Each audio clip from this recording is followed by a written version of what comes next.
کہ وہ اپنے اپنے صوبے کے ہائی کورٹ کے اندر بھی جائیں، ہم سپریم کورٹ کے اندر پہنچے ہیں۔ اللہ سے دعا ہے کہ ہم جس چیز کو لے کر چل رہے ہیں ہمارے مذہب کو حفاظت اللہ تعالیٰ عطا فرمائے، اور ہم اس چیز کو سمجھنا چاہیے کہ وقف زمین اور وقف کرنا، وقف جائیداد، یہ ہمارا ایک مذہبی شعار ہے۔ ہندوستان کے دستور نے ہمیں اپنے مذہب کے اندر آزادی دی ہے۔ یہ ایک بدقسمتی کی بات ہے کہ ملک کا وہ سیکولر دستور جس کے اندر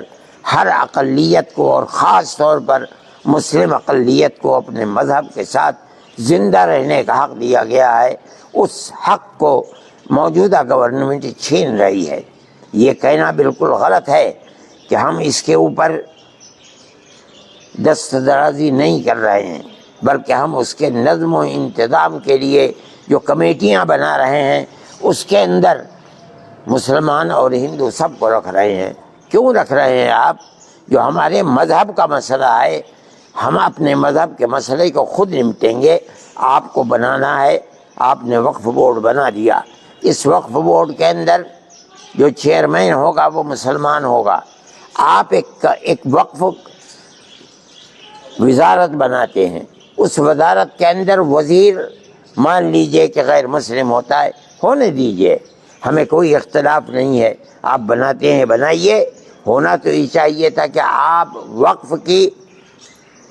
منسٹری بھی کسی مسلمان کو دیتے، لیکن نہیں دیتے۔ چلیے، لیکن وقف بورڈ کے اندر آپ کو دخل دینے کے لیے بے ایمانہ کہ آپ اتنی بڑی تعداد کے اندر اس میں غیر مسلموں کو لے آئیں جو ہمارے اوقاف کو جانتے نہیں، وقف کے مسائل کو نہیں جانتے، وقف کی اہمیت کو نہیں جانتے، وقف ہے مذہبی چیز یا نہیں ہے اس کو نہیں جانتے، وہ لوگ وقف کے اندر داخل ہوں گے تو اس کا مطلب یہ ہے کہ وہ ہمارے اوقاف کو کھا لیں گے۔ اس لیے ہم تو کھلے طور پر کہتے ہیں کہ اگر اوقاف کو اس ترمیم کے ساتھ جس کو آپ لے کر کے آئے ہیں اگر لائیں گے تو اس کا مطلب یہ ہے کہ اس کی مذہبی حیثیت کو آپ ختم کر دیں گے اور ہمارے اوقاف کے اوپر آپ قبضہ کر کے جیسے چاہیں گے اسے تہز نہز کر کے برباد کریں گے۔ ہمارے پاس کوئی طاقت ایسی نہیں ہے کہ ہم اس کو سڑکوں کے اوپر لے کر کے آئیں، نہ ہم جمعیت علماء ہند اس کو اس حیثیت سے دیکھتی ہے، لیکن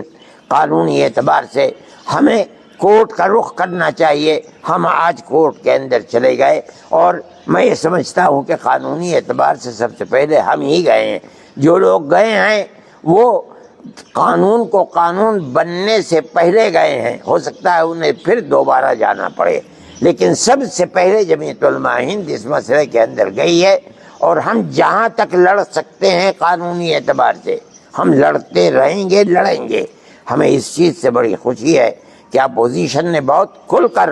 ہمارا ساتھ دیا ہے، اور خاص طریقے پر کانگریس نے، جس نے در حقیقت اس دستور کو بنانے کے اندر بنیادی کردار ہمارے ساتھ مل کر بنایا ہے۔ اس لیے ہم خوش ہیں اور ہم یہ سمجھتے ہیں کہ آج نہیں تو کل اور کل نہیں تو پرسوں، آج جو پارٹیاں اس بل کے خلاف ہیں کل کو اگر اقتدار کے اندر وہ پارٹیاں آئیں گی تو آج جو صورتحال انہوں نے پارلیمنٹ کے اندر کی ہے اس کے مطابق پارلیمنٹ کے اندر وہ آئیں گے اور ہمیں ہمارا حق دیں گے۔ میں اس بات کے ساتھ اپنی اس بات کو عوام تک پہنچانا چاہتا ہوں کہ ہم کسی بھی مسئلے کے اندر سڑکوں کے اوپر نہیں آتے، اور ہم یہ سمجھ رہے ہیں کہ سڑکوں کے اوپر آنا مسلمان کے لیے مفید بھی نہیں ہے۔ ہماری لڑائی گورنمنٹ سے ہے، ہم کورٹ میں جاتے رہے ہیں، آسام کے مسئلے کے اندر کورٹ میں گئے ہیں، خود جو ملکی مسائل ہیں ان کے اندر گئے ہیں، اور ہمیں اللہ کے فضل و کرم سے سپریم کورٹ سے پورے حقوق ملے ہیں۔ ہم اس اپنے نظریے کے ساتھ آ رہے ہیں اور سپریم کورٹ میں گئے ہیں کہ اللہ اگر چاہے گا تو انشاءاللہ ہم یہاں جیتیں گے، اس لیے کہ دستور کے الفاظ بالکل کھلے ہوئے ہیں۔ ہم اس دستور کے ساتھ آئیں گے، ان دفعات کے ساتھ آئیں گے تو انشاءاللہ ہم کامیاب ہوں گے۔ ہم عوام سے کہتے ہیں کہ جو ہم نے وعدہ کیا تھا